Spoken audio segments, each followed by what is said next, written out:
We are here today to answer the question, can you cook an entire roast chicken dinner with all of the sides in an air fryer?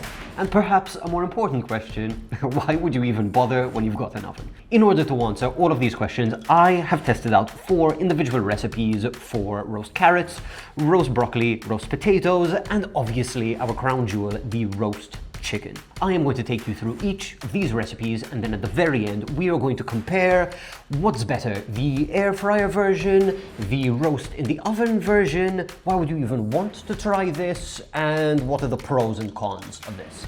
I'm genuinely fascinated to see what the results of these are going to be, so let's jump straight into it. For our potatoes, I peeled them, removed any blemishes with my knife, and cut them into large chunks. The bigger potatoes get quartered and the smaller ones get halved.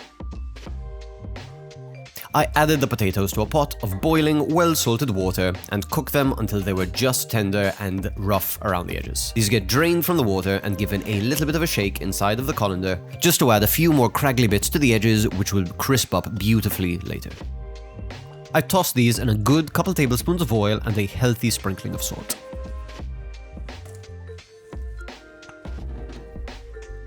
And once my air fryer was preheated to 200 degrees Celsius, I let them cook for 12 minutes, gave them a good shake, and then back in for a further 13 minutes. I really wanted to crank the browning here, so I just gave them a further 4 minutes, for more or less a total of 30 minutes, before putting them out for a taste test.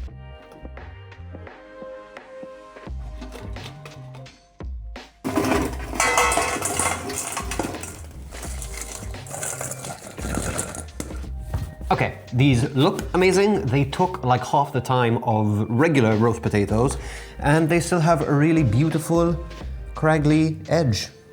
Beautiful color. Much less oil than I would usually put on the surface of these. I know it kind of looked like a lot, but if I wanted to make really good roast potatoes, I would fill a dish with like half a centimeter of oil at least, or like duck fat or whatever. So these are lighter as well. But how do they taste? Crunchy boy, they're still nice and hot from the air fryer. Those were absolutely delicious, but were they better than normal roast potatoes is the question. And that is a question we will answer at the end of the video. On the carrots.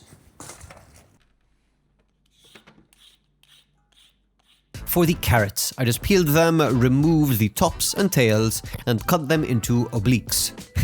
And if you're wondering what that is, I hadn't pulled out this knife cut since culinary school, but you basically chop the vegetable at a diagonal and rotate it by a quarter turn before each cut. This produces beautiful, evenly sized little gems, more or less. These also got a good drizzle of oil and a pinch of salt before going into the preheated air fryer for 10 minutes. They weren't quite there at this point, so I gave them a shake and put them back inside for a further 5 minutes at a slightly higher temperature. And once they were nice and caramelized, they passed inspection and it was time for a taste test.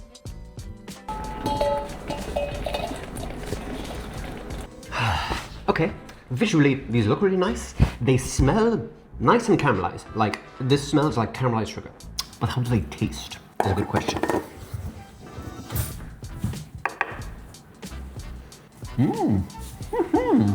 Surprisingly pleasant, lightly crisp outside, a little chew to it, a little crisp.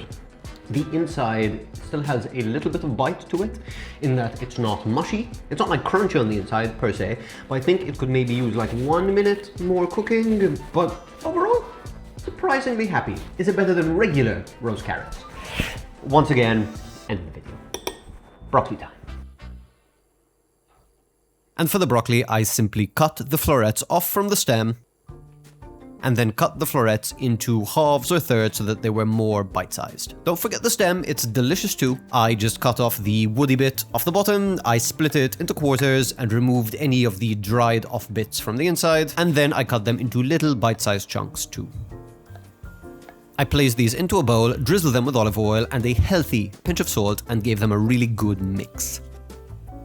Once again, into the preheated air fryer for 10 minutes, until they were lightly charred and ready to eat. Okay, these once again actually look pretty promising. So let's see how they taste. They look lovely and crispy. They look nicely cooked. Let's see. There's not much to say here. It is beautifully crispy and nice and lightly charred on the outside. The stem is nice and tender and cooked through. It's pretty delicious. Is it as good as broccoli that you can just cook in the oven? You know the drill. I started out with a chicken that I air dried in the fridge for a couple of hours, and I seasoned it lightly with oil and then really well with salt on all sides, and I really mean all sides.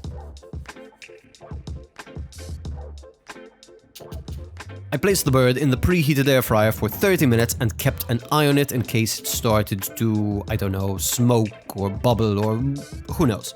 But after 30 minutes we were good, and I took out the chicken to inspect further. Its internal temperature was still a little bit low, only sitting at 46 degrees, and we were aiming for 55 to 60, so I turned it around and cooked it for a further 10 minutes until the skin was golden brown and crispy. I believe I might have given it a couple more minutes here, but once it was at a safe internal temperature, I let the bird rest out of the air fryer for 15 minutes before I got ready to carve it.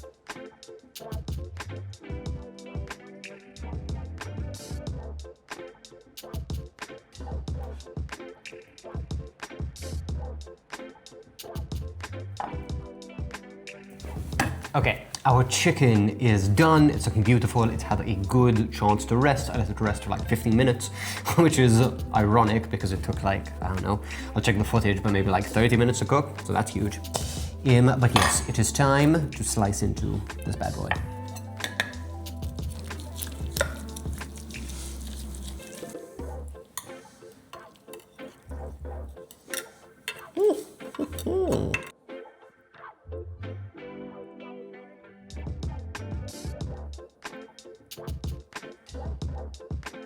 No,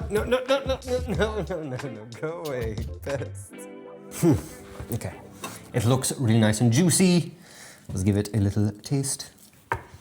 Okay, so the chicken also is quite delicious, but I never gave you guys a side-by-side opinion of what I think was the better recipe. The oven-roasted version or the air-fried version. As you can tell, Millie really likes the roast chicken. Come, pest. Okay, starting with the roast potatoes. Now, these are an interesting one because I absolutely love roast potatoes that have loads of duck fat and they sit in a good layer of the duck fat. If you like really nice, let's call them like a fatty, almost greasy roast potato style, then I think the oven is going to be your best bet. But these, honestly, if you're one of those who's like, less fat is probably better, these get really, really nice and crispy. You don't need a ton of oil. Like, I didn't use no oil, don't get me wrong, but you can get really amazing roast potatoes inside of the air fryer. I love this method. I would recommend going through the extra step of boiling the potatoes. It makes all of the difference. Next, we had the carrots. Now, this was another interesting one because roast carrots without either cooking them in advance or putting some sort of like honey or like some sort of like marinade or something on them, they can be quite boring, quite bland, and quite hard to get a good balance of like nice cooked caramelized carrots and fully cooked through carrot. It's like a bit of a balancing act. Inside of the air fryer, it performed exceptionally well. What I will say about the carrots, if you're going to be eating them straight out of the air fryer, they're probably better than the ones that you are going to get out of the oven. Whereas the ones in the oven will probably stay better for a longer period of time. And for our broccoli, as somebody who has roasted a ton of broccoli, I kind of love this air fryer version. It cooks it quite well to the point where you get like a nice little char on the outside, you get some like nice crispiness on the inside. The only way I think I could get a better result inside of an oven is if I add a generous amount of oil and I'm making sure to place all of the broccoli like flat side down on like a hard, thick roasting tray to get like nice even browning on like the flat side. As for the chicken, both in the oven and inside the air fryer, the meat is nice and succulent. It kind of depends on how you're going to cook it. The skin, however, comes really nice and crispy in the air fryer, especially if you're eating it like fresh out of the air fryer. This is kind of a recurring theme. But because of the high temperatures, there were some like pops and tears inside of the skin that leave it looking a little bit unsightly. And the browning is a little bit uneven. Again, I think it's absolutely beautiful, looks really nice and rustic and like lovely, but it's not as pretty inside of the air fryer. That, and I feel like if you're cooking a lot of chicken or a lot of anything that has like skin or like fattiness, you're going to be splashing a good amount of fat onto the heating element of this thing, which is going to get dirty over time. Like, again, not the best. So okay, let's go over the big pros and cons of using an air fryer versus using an oven, and finally, what was the point of this video? Where do I think from all this testing there is real life value that you can use this thing for in your day-to-day life?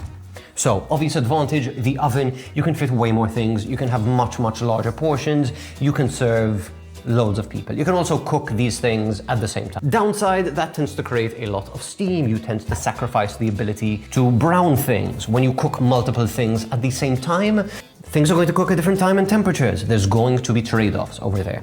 The air fryer, the obvious downsides, you are obviously limited by its size. I only like doing sort of like one layer of things. So that was like a head of broccoli, just over a kilo of potatoes, and roughly, I think, like 750 grams of carrots. So that's obviously not going to feed a family of people. Maybe a family of 4, and maybe you're cooking them one at a time. So having said that, what was the point of this video? I think you can use the best of both worlds. So let's say you're entertaining for a bunch of guests and you have your turkey roasting inside of the oven, but you wanted to get your roast potatoes done, and then maybe you just reheat them towards the end. Reach for the air fryer. You could literally get all of your sides done in advance, and then towards the end, when you pull your turkey out of the oven, if you want to keep roasting these things inside, you just pop them inside of the oven whilst your turkey is resting for 15 minutes. And hey presto, you have everything roast. I feel like I've been yapping for a while when this was mostly a recipe video, but I hope you got something from this. Turns out I'm becoming ever so slightly less of an air fryer skeptic. If you want the full recipes of these, I'm going to keep developing them so the times and temperatures make perfect sense. There's going to be a link to my website. I just did it up. It should be done either this week or next week, depending on the time that you're watching this. Thank you so much for watching, and I'll catch you in the next one.